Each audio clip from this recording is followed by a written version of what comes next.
So let's talk about the first message here. Let's talk about gratitude. Okay, so what I am seeing here is for many of you, I understand that, the when it comes to work, when it comes to achieving whatever it is that you desire, like getting a job so that you can have a house, and getting a house so that you can invite all the people that you love into the house, having disposable income so that you can buy nice things for your kids, so that you can buy a car and a home for your parents. You have this tremendous sense of loyalty, and I feel like not a lot of people get that about you. They see you as someone who's like constantly on the go, who's darting back and forth, who is very, very ambitious, but they also see you as materialistic. But your sense of materialism isn't just contained to you. You want to take care of the people that you love. Everyone wants nice things, but I feel like for you guys, you do want nice things, but you want to be able to afford a higher standard of living, mainly because you want to be okay. You want to be able to take care of the people that you love. And at the same time, I feel like, especially if for those of you who came from, rags to riches, all your worldly success is kind of like the physical, the tangible manifestation of all the things that you've had to do, all your achievements. It's coming out in a very tangible way. So if you have designer clothes, you want to flaunt it because you have worked your butt off for it. And you feel like, I'm going to flaunt it, damn it. I don't care what people say. So that's fine. And I also feel as well, it is really important when we go through life to preserve and maintain this sense of humility. Okay. And so gratitude and humility kind of, they're interwoven, and they do come hand in hand. And the point of it is, yes, you have, I want to say, overcome against all odds to get where you are today. You had to be very determined. You had to work hard. You had to wake up every day just to, go to a job that you hate. And then through over time, working at that job, gaining more job experience, gaining more, experience in your line of work, you're able to get into a higher paying job, et cetera, et cetera. So that's just the natural progression. And I feel like some of you are kind of lost in the process, and you start to think that, like, I got here based on my pure hard work and my sheer determination. No one helped me to get where I am. No one guided me. I didn't have a mentor growing up. Some of you even, my parents never went to college. They never guided me through that process. So there is this sense of resentment that the environment was not supportive, resentment that you didn't have the guidance and the mentorship, and the things were not handed to you on a silver platter.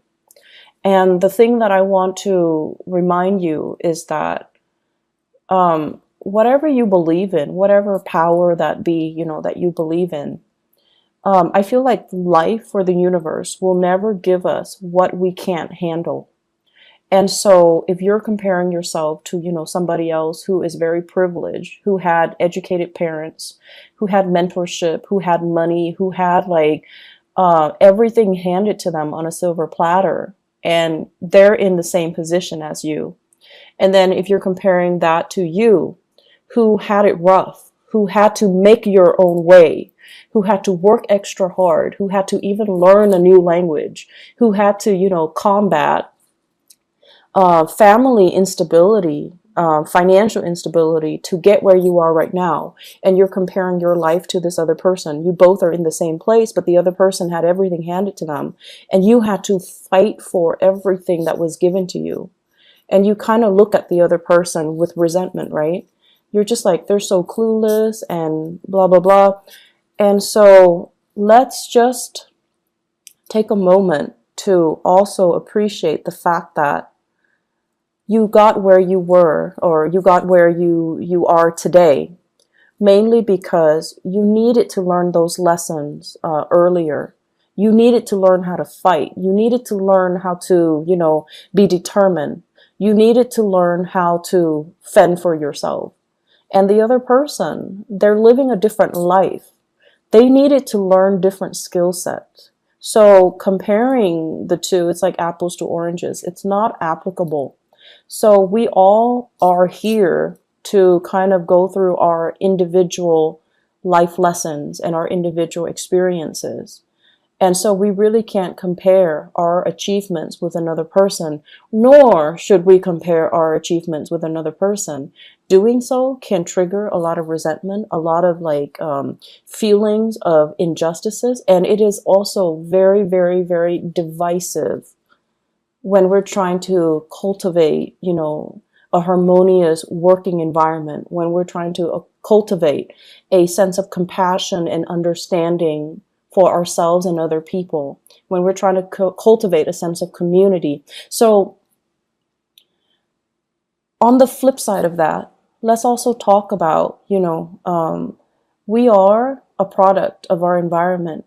And I also feel as well, we can't get where we need to go unless we have to go through these lessons, but also we have learned from other people along the way. So in that case, in that situation, it's the people that shape you who you are, for good or for bad, but they also have helped you along the way. So I feel like it would be really, really self-centered to say that I got where I got today through my sheer determination and hard work. Nobody helped me, and that's all it is, and that's not true. So think back and give that gratitude, give that thanks to the people that helped you. I'm sure they are out there. Give thanks to maybe even your mom and dad who was babysitting the kids so that you can, finish up your schoolwork, so that you can, work an extra or a few hours later, like work overtime. And the people that are willing to, support you, read your term papers, make correction, proofread, teachers that inspire you. There are plenty of people that were there to really egg you on. Okay. And I also feel for some of you, give that gratitude to yourself for, I feel many of you have made, let's just say in your 20s and 30s, decisions that you should have known better. And this is not to shame anybody, but I feel like you learned lessons the hard way, and you knew that, oh, I shouldn't make that, choice. It's not good for me. But you did it anyways. You had to learn the hard way, and you had to learn it a specific way. And so other people might have coasted through, the 20s and the 30s. They didn't really get themselves bogged down with these problems, but you did. So it took you longer to get where you need to be in relation to the other person. So everything that happens for a reason. And everything, we need to really understand, we're all parts of a whole. And through sheer strength and determination, you got where you got today, but it's still a byproduct of everything that everybody that helped you along the way, circumstances that needed to fall into place in the specific order in order for things to propel for you. Okay. So think of it as like the invisible hand, the divine, guidance, whatever it is. Give that prayer of gratitude. Take a moment to really think about all the people that really contributed to who you are right now. And you need to give that thanks. Okay. Doing so is going to help you kind of re-embed yourself in this social fabric. It's going to help you feel a little bit less tension and a little bit more at ease with the people around you. Okay. And it's going to also strengthen that emotional bond between you and other people. Okay. Second message here, completing a debt. So a cycle of completion. I'm feeling for many of you, you might have paid off your mortgage. I feel like this is something big. You might have paid off a major, major mortgage. So you're no longer owing money on a home. Major car payments, you're paying that off. Car payment, student loans for some of you. as well as home repair loans. So for those of you who are, who had to take out a loan because of home repairs, and you're also kind of resentful, like, oh, mom and dad didn't have the money to help me, and I had to do it on my own, and now it's paid off. I'm so proud of myself, and you should be proud of yourself. And I'm feeling as well, credit card. For those of you who were struggling in your 20s and your 30s with financial obligations and, running up your credit or ruining your credit, you're paying that off. You're getting things repaired. You're getting your life back on track on the financial front. I'm also feeling as well freeing up revenue. So I feel like many of you, I'm seeing as well some fathers paying off like child support. You're at the end of a cycle where the child is, has just turned 18, and your financial contributions or obligations, I would say, are you're no longer needed. So not just financially, not that, they don't need you emotionally, they do, but financially you're freed. Okay. And then for others, even like, couples or women, the kids have flown the nest and now you're free. So there is a freeing up of a revenue stream since you're no longer needing to pay all these loans or to take care of the child or to pay child support or whatever it is. The money is freed up. Definitely, don't look at it as, oh, yay, I have this new revenue stream. I'm going to go buy things. I'm just going to buy a new car. I'm just going to, don't do that. So spending freeze is in store, okay? And you want to start investing. You need to put that money away somehow to invest. It's freeing up because there is a reason for it. So don't go wild. Don't spend all your money all at once, okay? Free up that revenue stream. Invest in something. And I feel like if you do your research, there is going to be a major financial win for you when it comes to investment opportunities, okay? So if you are people that are in that category where something is freeing up, definitely invest in something.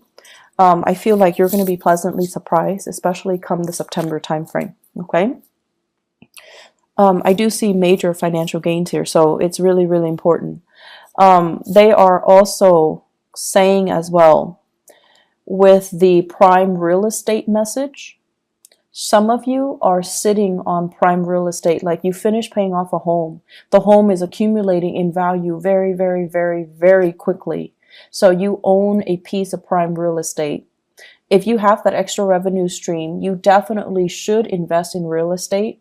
You definitely should look into, investment opportunities, buying houses, and even putting that house up for rent and then moving to a different location and buying a property or even renting a property, because your house, the prime real estate, it's so high that whatever residual income revenue you get from renting it is going to pay for the other house. So I feel like you are in a really good position here to kind of, what is that word, like rearrange your living arrangement so that you can benefit from this prime real estate idea concept, okay?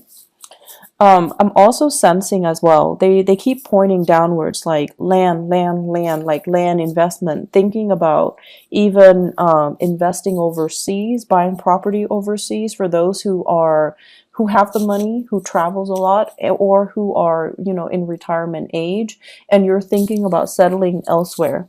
I do see a lot of people thinking about the Southeast Asian area. I'm also seeing like, let me see, Southeast Asia. I'm also seeing as well like the northwestern corner of the United States as well as Canada. So like real estate in those areas. If you do want to look into that, I feel like it's a good time for you to kind of make these investments, okay? So let me backtrack a little bit here with that message here, completing that debt. Save up the money, save up whatever you can, okay? And definitely, like gratitude and humility. Humility is teaching you, to live a more humble life. So that means curbing your spending a little bit, entertaining people at home and not living your life through social media. Okay, so that basically means, don't have that flashy lifestyle. I don't think there's anything wrong with it, but I feel that if you have any type of inkling that this is empty, this is no longer fun, this is no longer what I want to do, then curb down on that social media presence and reinvest the money rather than, wasting or spending exorbitant amount of money to maintain that lifestyle, to maintain the the designer clothes and, the fast cars. Okay, so I feel that ultimately it's going to leave you very empty, and it's going to leave you financially drained. So what's the point, right? Reinvest that money elsewhere. You're in a really good position right now to think about, how you can live with a lot more gratitude and a lot more humility. Okay, I'm going to jump now. Prime real estate, going back to that message again. I feel as if many of you are thinking about as well, like retirement for parents. So you might have finished taking care of the kids, and now you're thinking about, how are my folks doing? Are they happy? Do I need to buy them property? Do I need to do anything for them? And you're going to want to do something big for them. But I would urge you, before you do that, have a talk with them, because they might not want you to. They might have, different ideas in mind. They might not want to settle down in one place. Like if you're thinking about buying them a car or a house, they're just like, no, honey, we want to travel the world. We want to be somewhere else. So you want to have these conversations first before you jump the gun. I feel like some of you are planning a big surprise, but you need to have the conversation first, okay? For those of you who are dealing with children, who have children, and especially an earth sign child, so a Taurus, a Virgo, or a Capricorn, what I do feel here is this is a child that needs to be, the energy needs to be expended. So they need to either be enrolled in, like extracurricular activities, a tutor, a mentor, or something outside of the classroom, okay? So it's almost like they're not getting enough stimulation, and they're not getting enough their curiosity is not satiated in the classroom. They're going to need more. And I especially feel like extracurricular activities. And I do feel as well, if you have children who are like in high school and they're thinking about studying abroad, like going to study abroad, definitely encourage them, because I feel like that's going to be a really good opportunity for them to really expand their mind and their consciousness, and also to have that to make them a lot more competitive when they join the university or when they are in the labor force.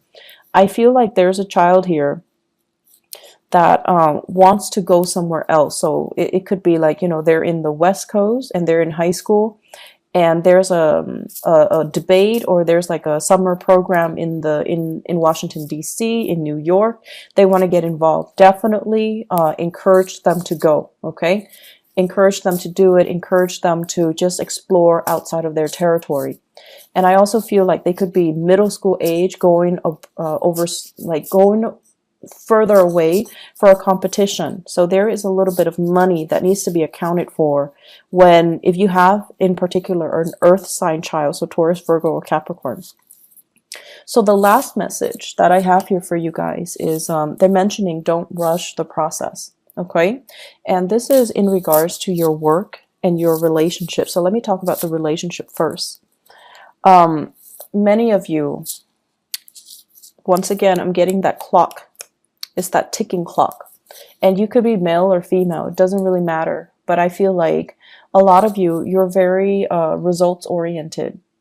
You rush through the process so that you can have the result that you want. Okay. And you're very fast and speedy, and you want what you want, and you just kind of beeline for it. And what I'm seeing here is wanting a relationship to form, wanting certainty, wanting that definitive answer from a relationship partner. And they're saying don't rush the process. You need to know this person a little bit more. You need to take time to kind of understand this person and see how they operate under pressure, before you should commit to them.